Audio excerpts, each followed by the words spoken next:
നമസ്കാരം. തൊടിയിലെ ചെടി എന്ന പരിപാടിയിലേക്ക് എല്ലാ മാന്യപ്രേക്ഷകർക്കും സ്വാഗതം. ഇന്ന് നമ്മൾ പരിചയപ്പെടാൻ പോകുന്നത് മുറികൂട്ടി അഥവാ മുരിയൻ പച്ചയെക്കുറിച്ചാണ്. സർവ്വസാധാരണമായി കണ്ടുവരുന്ന ഒരു സസ്യമാണിത്. സാധാരണയായി നിലം പറ്റി വളരുന്ന ഒരു സസ്യമാണിത്. അക്കാന്തേസി കുടുംബാംഗമായ ഈ സസ്യത്തിൻ്റെ ശാസ്ത്രീയ നാമം ഹെമിഗ്രാഫസ് കൊളറേറ്റ എന്നതാണ്. സംസ്കൃതത്തിൽ വ്രണരോപിണി എന്ന പേരിലാണ് ഇത് അറിയപ്പെടുന്നത്. ശരീരത്തിലുണ്ടാകുന്ന മുറിവുകൾ പെട്ടെന്ന് ഭേദമാക്കാൻ കഴിയുന്നത് കൊണ്ടാണ് ഇതിനെ മുറികൂട്ടി എന്ന് പറയുന്നത്. മുക്കുറ്റി എന്ന പേരിലും ഇത് ചില സ്ഥലങ്ങളിൽ അറിയപ്പെടുന്നുണ്ട്.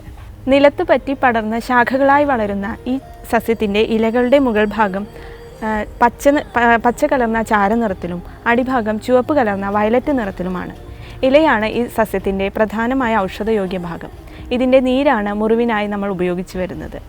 ചൊറി, ചിരങ്ങ്, മൂലക്കുരു തുടങ്ങിയ അസുഖങ്ങളിൽ ഇത് നല്ലൊരു ഔഷധമായി ഉപയോഗിക്കാവുന്നതാണ്.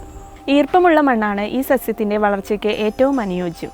വർഷങ്ങളോളം ഇത് നശിക്കാതെ വളർന്നുകൊണ്ടേയിരിക്കുന്ന ഒരു സസ്യമാണിത്. ഇതിൻ്റെ കൂടുതൽ ഔഷധ പ്രയോഗങ്ങളെക്കുറിച്ച് ഡോക്ടർ CM ശ്രീകൃഷ്ണൻ നിങ്ങളോട് വിശദീകരിക്കുന്നതാണ്.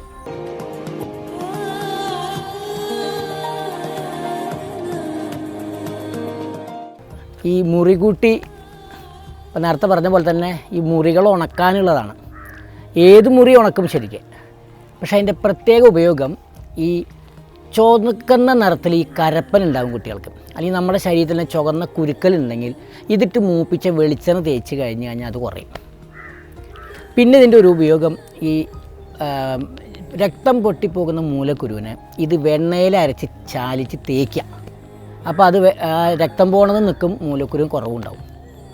പിന്നെ ഈ മുഖക്കുരു വരുന്ന സമയത്ത് ഇതിൻ്റെ ഈ സ്വരസം എടുത്തിട്ട് വെറുതെ പരട്ടിക്കഴിഞ്ഞാൽ മുഖക്കുരു വേഗം ഉണങ്ങിപ്പോകും.